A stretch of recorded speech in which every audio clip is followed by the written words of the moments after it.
So what is up, guys? Zach Ginn here, and I'm excited to talk to everyone. I got to figure out how to put more people on here. Next week I will. It says something about a server. I will boost it or whatever it's saying, and I will do that next week. I don't have the notification thingy here, but we'll figure it out, and we'll get it done. But yeah, I'm not a Discord guy. You know, I'm my boys. Okay, Zach said it's driving me crazy. But all right, guys. So what is up? Here to talk all things wholesaling real estate. I've had a crazy week. 3 deals leaving. So 3 deals went to poop today and this week. But honestly, it's a very good amount going well. So what are you going to do? And so it's crazy, you know, for every 10 or 15 really good deals I get, I'll get one that breaks your heart. And you deal with that. And so we're doing a deal. We're also doing another deal. We're doing 4 wholesale deals at once. And that's pretty cool too. So like a person's got 4 properties and we're wholesaling it all at once. So, you know, can't be upset at that. So one thing I want to talk about today, and something I think a lot of people ask me a lot, but you know, it's how to become a top 1% wholesaler. You know, how do you get ahead of everybody else in wholesaling real estate? How do you get ahead of everyone that is looking to become successful, that is looking to make a ton of money and do well in this business, right? I get a lot of wholesalers asking me what it takes to get to that point and get to that limit. And the one thing I can tell you, and the one thing I think a lot of wholesalers really need to understand, especially starting out, is it's about yourself. It's about between the 2 ears here. This is the key to your success in wholesaling. Not a lot of people really, really believe in themselves when they start out in this business. And I can tell you, every single person that is successful, that is at a point where you want to be a top 1% wholesaler, they all believe in themselves. And that's a very, hoopla, hype thing to say, right? It's a big hype thing to say, but really fundamentally think about it to yourself. If you're not at the point where you want to be and you're seeing other people lap you or doing well or becoming successful, are you upset? Like, does it upset you that you see these people? When you see someone doing really well, I can tell you one thing that they have that you probably don't have or some other people don't have is a belief in themselves. And more importantly, when these type of people talk to sellers, they believe when they talk to the seller that they can buy the house, cash them and their partner. And they believe in their abilities. They believe when they go out here, they can actually make change. They can actually do a deal this month. They believe it can happen. And you know, the law of manifesting is real. The law of actually thinking you can do it or speaking something into existence by doing it. And it's pretty obvious, but if you believe you can do something, you have a higher chance of doing the thing. And if you can believe you can get a lead today, you can go do it. And I'm not talking about false confidence or a false belief, because I think a lot of people have this false belief in their minds that, oh, when I call 10 sellers, I'm going to have 10 of them say yes. That is not what I'm talking about. What I am specifically talking about today is when you go out here and talk to your seller, you have to believe that you are the guy, you are the gal, and you are going to do whatever it takes. You are going to have the highest chance, the highest probability that you're going to get the seller to say yes because you have the best abilities in the way you talk.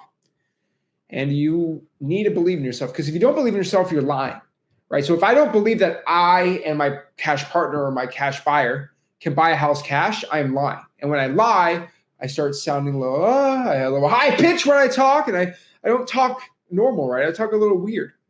And I see a lot of wholesalers have this issue.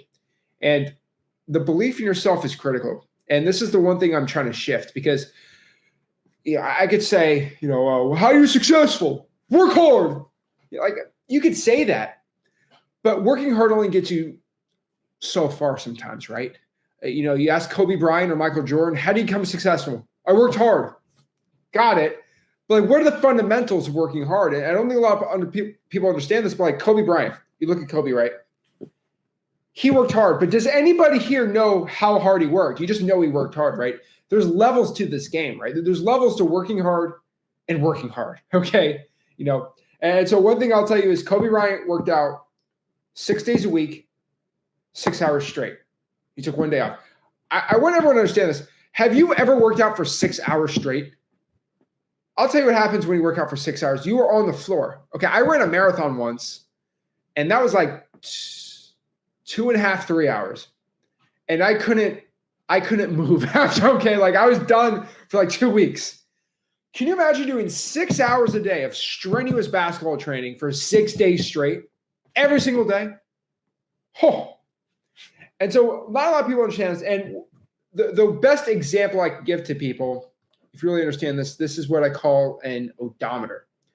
And there's an odometer in wholesaling real estate. And the cool part about odometer, like no one really has the official number, but you can kind of see it a little. So like if I had everyone in the audience here watching, right, in the Discord, imagine if there was a little number on your forehead of how many hours you put into marketing, talking to sellers, and actually taking action. Not watching videos, but actually going out here and doing this, right? Think about this. Imagine if you have a thing on your forehead, how many hours you put in wholesaling. The people that made the most money will have the biggest number on their forehead. It is a complete correlation. So if I charted everyone watching this into a chart of how many hours you put in wholesaling and how much money you made, you will find a curve like this, literally like this. It won't be all over the way. It'll be just like this. The ones that put more hours into wholesaling will make the most money. So hopefully I'm not the guy who made the most money here. I might be. We'll see who's done more than 2,000 wholesaling deals here. I'm not saying this out of arrogance, but like, is anybody here have put more hours in wholesaling? On average, if I look at the past 7-8 years of wholesaling, probably on average 12 hours a day, 7 days a week. Okay. Anybody do more than that? Right. And so like that we go the second highest person, right? And I'm not trying to put you all on our thing, but like we can see how many hours you put into wholesaling, how many hours you put into wholesaling, then how many hours you put into wholesaling, how many hours you put into wholesaling, right? And you are going to find that the ones that spent the most time into this business make the most money. And so at the point is, if you want to become better than everybody else, you just got to put the miles on the odometer. And that's what it takes. But on top of that too, it's like, you know, guys, I'm going to say guys, not the gals, but you know those people that work out 2 hours a day at the gym, but they're on their phones all the time. They don't really work out, but they're there for 2 hours. You know, putting the work in wholesaling, it doesn't count by just being there, right? It's how much grind you actually put in. And so I think that's a really important part. I don't think a lot of people talk about, but the hours in this business, the amount of time you actually put in here changes everything. And again, you know, information is important too. I don't think a lot of people really look at it like this, but wholesaling success really comes down to half information and half action taking and belief. And so information is about half the battle. And then putting the miles on the odometer is the other battle. Because you could be going, but if, you know, you could grind, right? And so that's the guy that's, you know, playing soccer and he's thinking he's getting better at basketball, right? You're putting effort out, but you're doing the wrong thing. And the way I look at it is like wholesalers in a bad market, wholesalers doing MLS or creative financing that just need to get started in wholesaling real estate, right? You got to know the right things to do. And so like a fundamental thing I always tell everyone starting out is like, first and foremost, use my contract, heck, if you don't use my contract, use my assignment of contract. Just don't get your deal screwed from another guy. The non-formable deposit's really important. Making sure you have a legit title company and a legit closing attorney is going to be really important. Now, the next part here is not doing MLS wholesaling or creative finance. Just stick to regular wholesaling real estate, get some money, get some checks. And last but not least, probably the most important part is just stop being a victim and embracing the grind. And I know that's not a nice thing to say sometimes, but I get this more and more every day of people being entitled, right? That this is why my life sucks and my life's terrible. I woke up in the morning, it's bad. And I hate seeing this mindset from people because I shake everyone senseless sometimes. And some people get very offended from me and I could really care less. If you are breathing right now and you have air in your lungs, you are blessed right now.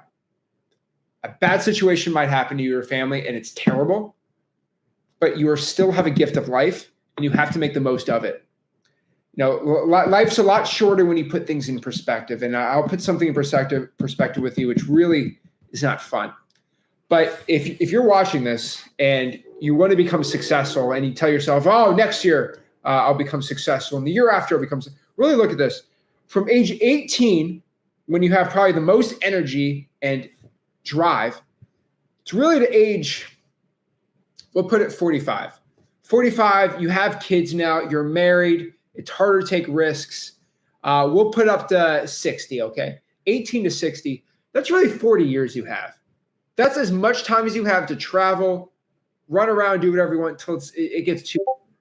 So you don't have hundreds of years, you have 40 years. And at most, if you're lucky, if you're lucky, you'd be running around when you're 7 years old traveling the world, which it's a lot different than when you're 24 traveling the world. I'll tell you that.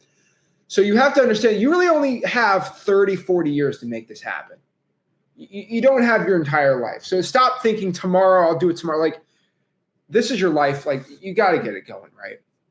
And you have to take care of your kids, right? Where you're 45, your kids are going to be a little older. You got to start taking care of them. So that means you have to have a legit business running by 35, at least 30, right? So like, you got 10, 15 years. That's it. Like, that's all you have. If you're a young person like me to start taking care of your family. Right.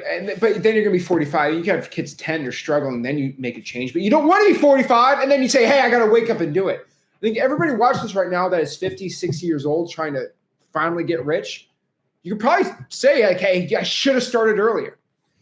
And to my 18, 19, 20-year-olds watching this, you really got to know this too, that like, if you're 18 right now and you are not married and you have no kids, you do not have a better time as a man or woman to get into wholesaling than right now.